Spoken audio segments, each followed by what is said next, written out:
Lyndon Johnson reported for active duty 3 days after Pearl Harbor, but hasn't seen action yet. As a member of the House Naval Affairs Committee, he negotiates his way onto a bombing mission.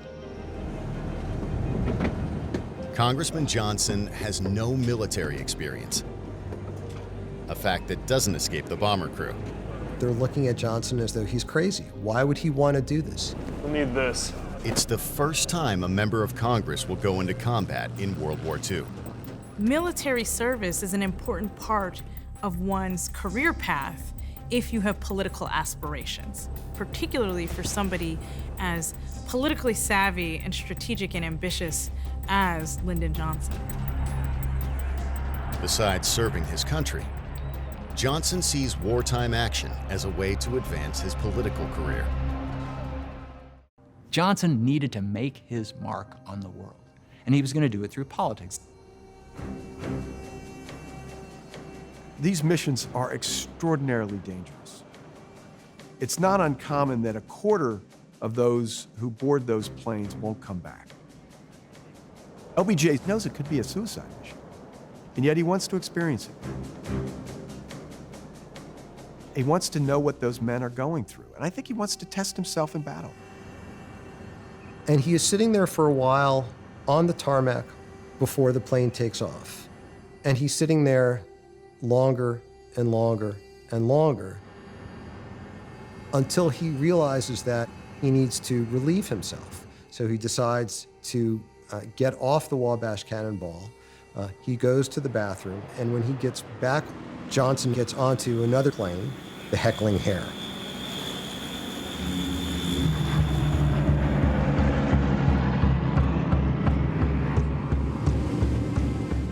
"40 minutes into the mission, the bomber approaches its target, a Japanese airbase.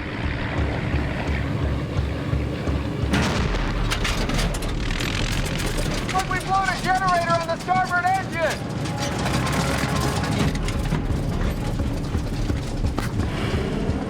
With the engine out, they become easy prey for Japanese Zeros. He's coming around again!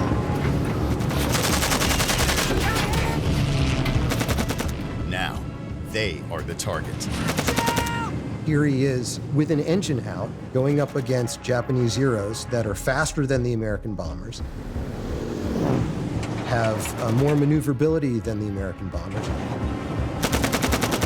They're everywhere! Take him down! You wonder whether you're gonna live or die in that moment. He's coming! Knowing that, in a lot of respects, it's not up to you what happens next. He's coming!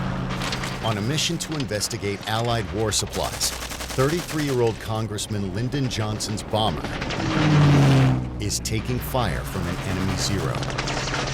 He can hear the bullets clanging on the fuselage of the plane, and yet he seems to hold himself together. In fact, more than hold himself together. He seems to be quite courageous. He was exhilarated by the excitement, by being in a kind of crisis situation. He was in the midst of combat, and he was mastering it.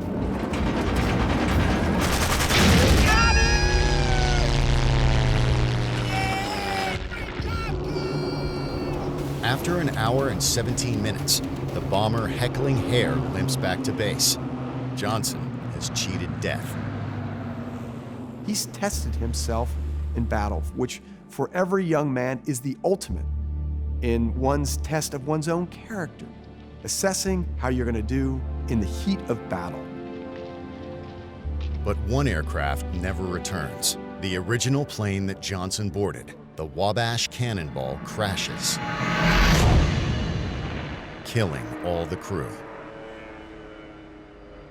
This is one of these accidents of history, whereby for one moment, for Johnson having to go to the bathroom at a particular moment, Johnson would have been on the Wabash Cannonball. And the subsequent history of the United States and the world may have changed.